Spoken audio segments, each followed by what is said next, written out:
स्वामी विवेकानंद एक ऐसे व्यक्ति जो अपने गुरु के साथ भगवान को देखा। उन्होंने पूरे विश्व को यह बताया कि सारे धर्म एक ही सत्य की ओर जाते हैं, बस जाने वाले रास्ते अलग अलग होते हैं। वे कहते हैं, उठो जागो और तब तक न रुको तब तक कि लक्ष्य की प्राप्ति न हो जाए। 12 जनवरी 1863 को कोलकाता में एक धनी परिवार में एक बच्चे का जन्म हुआ। उनका नाम नरेंद्र दत्त पड़ा। बचपन से ही नरेंद्र में असाधारण बुद्धि और जानने की ललक थी। वे हमेशा सोचते थे कि इस दुनिया में हमें आने का पर्पस क्या है। उनकी शुरुआती शिक्षा मेट्रोपोलिटन इंस्टीट्यूशन में हुई। नरेंद्र पढ़ाई में तेज थे ही, इसका मतलब ये नहीं वो खेलकूद छोड़ देते थे।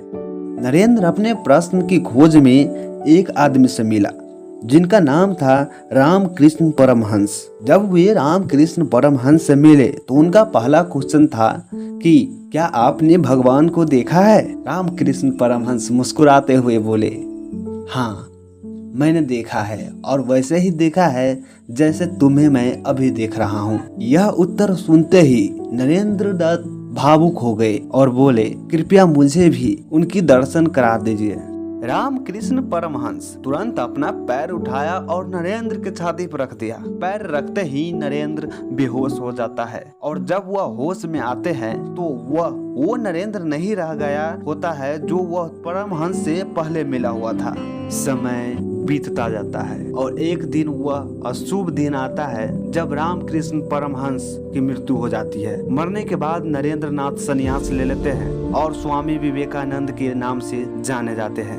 संन्यास के बाद पूरे भारत में घूम घूम कर देश की स्थिति समझने लगे।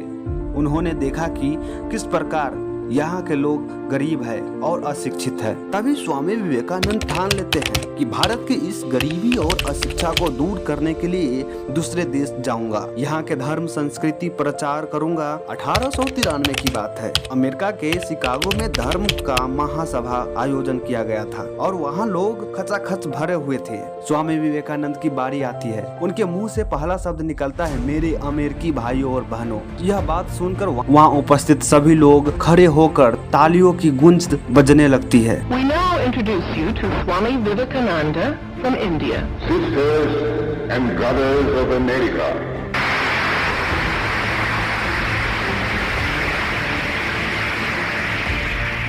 इस भाषण के बाद स्वामी विवेकानंद का नाम पूरे विश्व में प्रसिद्ध हो जाता है। उन्होंने भारत के आध्यात्मिक संस्कृति को पूरे विश्व में फैलाने का काम किया है। उनका मानना था कि मानव की सेवा ही सबसे बड़ी धर्म है। स्वामी विवेकानंद कर्म योग, राजयोग, भक्ति योग, ज्ञान योग जैसे महान साधनाएं बताए हैं। स्वामी जी का मानना था कि हमें केवल किताबी ज्ञान पर निर्भर नहीं रहना चाहिए, बल्कि व्यक्ति का आत्मनिर्भर और समाज सुधारक बनना चाहिए।